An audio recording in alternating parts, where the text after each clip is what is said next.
Alright, so before we get to today's video, I just wanted to let you know I did have some gunk in my throat, so some of the times my voice will be just a little bit weird. And if any of you have been watching my channel, my videos are way different than this. This is an information video, so I'm just talking. I'm not going to go do anything outside. That plane is really annoying, so let's get into today's video. What is going on, everybody, and welcome back to another video. If anyone is new here, thank you for stopping by. My name's Jacob. I encourage you to stick around and please subscribe. Today's video is going to be a little bit different. I'm not going to go fishing. Today's video is going to be all about these guys right here. This is a bearded dragon. I imagine if you clicked on this video, you're probably getting interested in maybe getting a lizard or a bearded dragon. So we're going to be talking about what you need to care for them and what they eat. So what you're going to need for them is first a tank. You're going to need a tank before you actually get a bearded dragon. So for a baby bearded dragon, they can go in about a 20-gallon tank. Is pretty good. Juveniles will need a bigger one, probably about 40 gallons or so. But adults will need a pretty big tank, about 75 to 120. Bigger is always better. 75 is the smallest. I wouldn't really put one in a 75-gallon, but bigger is always better. Just remember that. Substrate for them. Many people disagree. You can do your own research, but many people disagree on lots of different substrate. People think you could use just straight like brick and stuff, which that's not really the best in my opinion, because that's what I've done research on. In my opinion, Repti bark and cypress mulch is good.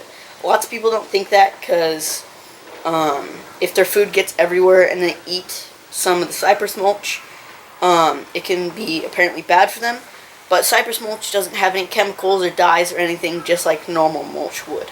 So that is my favorite substrate. You can get it at Home Depot for pretty cheap. Just make sure you don't get normal mulch, because that will have dye and chemicals in it that will harm your lizard. Now, the lighting is very, very important. They need UVB and they need heating lamp. So what you want to get for UVB is probably about 100 watt that emits 8 to 10%. So that's pretty good. That does not need to be their heat lamp, but you do need a UVB. Otherwise, they can be deformed, like their skeleton and stuff can be deformed. For a heat lamp, you can use one that basically brings their basking spot to about 95 degrees. You want their basking spot to be about 95 degrees, and you want the lamp to be probably about 12 inches away, depending on how hot it gets. So in their tank, you want the heating side with the UVB and heating lamp, and then you want a darker corner so that if they want to, they can get away from the UVB and heat. So lots of people put live plants, which is good, and lots of people put fake plants, which is good too. You can use either. I like to use real plants. Just make sure they're not toxic, because lots of plants are toxic to them, because it's got like nasty poison stuff in it that they cannot eat. Otherwise, they will die because it's poisonous. I like to use snake plants. Snake plants are good. You can put them in their cage. They're really easy. You only have to water them like every 1 to 2 weeks, which is really easy. If you do notice that they are like destroying the plant and then getting sick, I would probably take the plant out, because that might mean they're having a reaction to it that's not good. A water dish. I personally like giving bearded dragons water dishes because lots of them, number one, enjoy water. Then number two, can use it to drink and hydrate. And number three, they can bathe in it.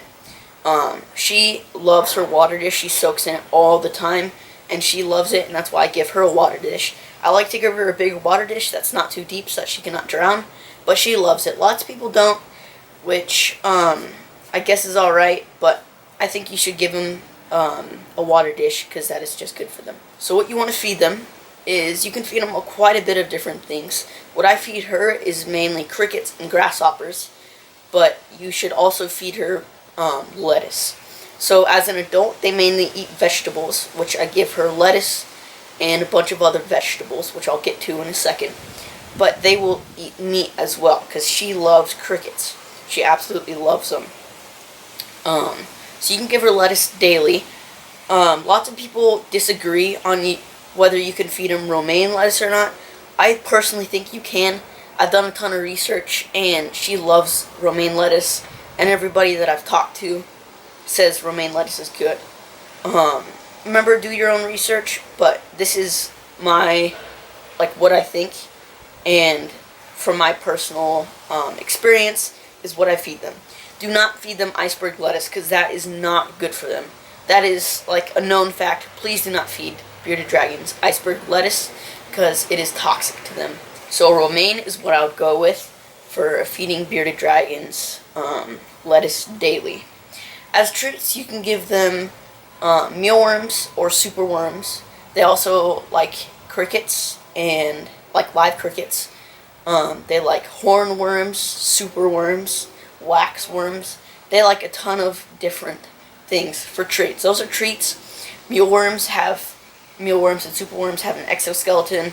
That's not really good for their digestive, but every now and then for a treat is alright. So handleability. They love being handled. As you can see, she'll sit on my shoulder for hours. I can pick her up and carry her around. I can let her walk and stuff. These are great. If I were to rank them from 1 to 10, I would give them 11 because they are so great. You can hand them out to kids. Just make sure to wash your hands after you feed them, handle them, or if you touch like their enclosure and stuff. Please wash your hands because they can carry salmonella, which is transmitted if you touch them. And then, for example, touch food and then eat it, you can get salmonella from them. It's not always the case, but it is a possibility. Now, what you can do in their cage is these guys like to climb, but lots of them actually like to stay on the ground too. So you can provide vines and stuff like that that's sturdy enough so that they can climb, so that they will not fall. You can see lots in pet stores. There's little hammocks, which lots of them seem to enjoy. Or mine, for example, likes a cushion. I know it sounds weird, but she'll actually sleep on the cushion every night because she likes it. So bearded dragons do like cushions and pillows or stuff, but it does not really benefit them.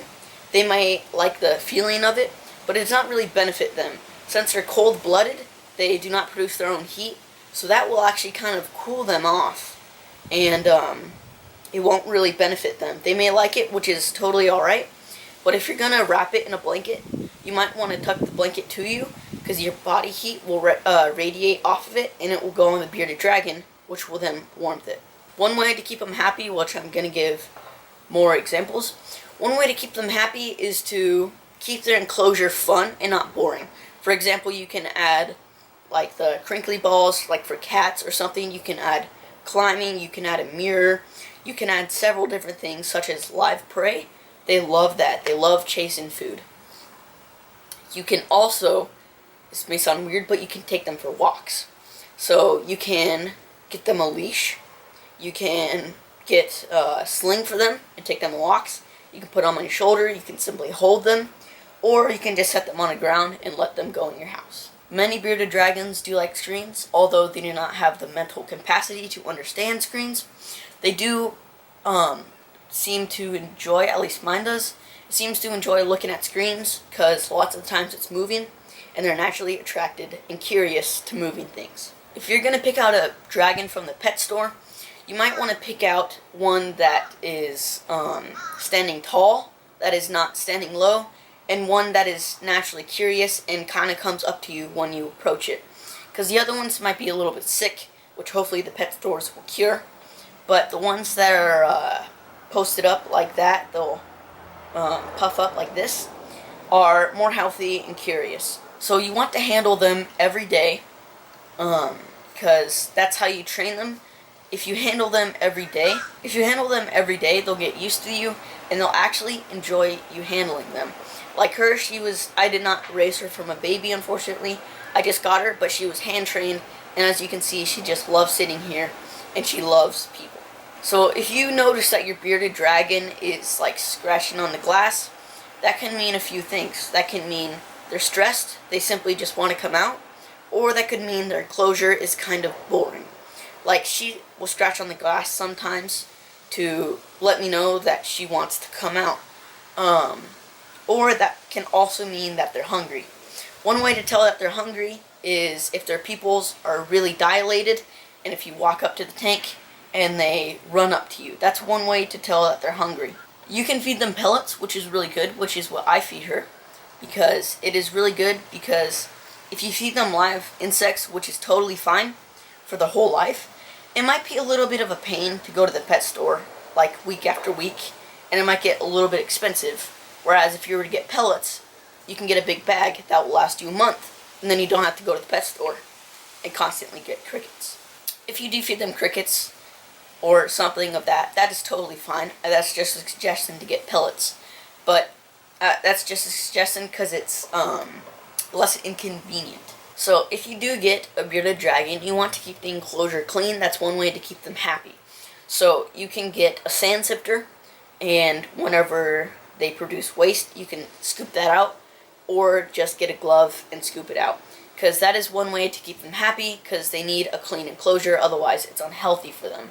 Because they will be sitting in their own waste, and it's not really good. If you do get a water dish, please use dechlorinated water, and that will keep them happy, because the chlorine in it will hurt their skin, and it could eventually kill them. If you notice that if there's a lot of noises going on and they start puffing out their beard, and they start turning a dark color, that can mean that they're stressed or scared. If there's loud noises and stuff banging and stuff around their enclosure and they do that, that likely means they're scared, and you should stop whatever that noise is. Another thing is, if they go in the water dish, and I just recently learned this, if they go in their water dish and then they puff out their throat like that, like that, then you might not want to pick it up, because apparently they get water in their beard, and then they have a tube that they disconnect, and that's their air tube, and then they swallow the water. So if you pick them up when they're doing that, you can disconnect the block to the tube for the air pipe, and then you can end up drowning your bearded dragon. So if you realize that there's like a bump on their back, like if you realize that there's a big bump on their back, or if they're dragging legs behind, if they're not walking correctly, that might mean, if you have loose substrate, meaning like reptibark, cypress mulch, sand, if you realize that they have any of those, that might mean they have an impact. That basically means that they swallow part of their substrate, and it's getting blocked in their digestive. That is not good. You want to deal with that in any way possible.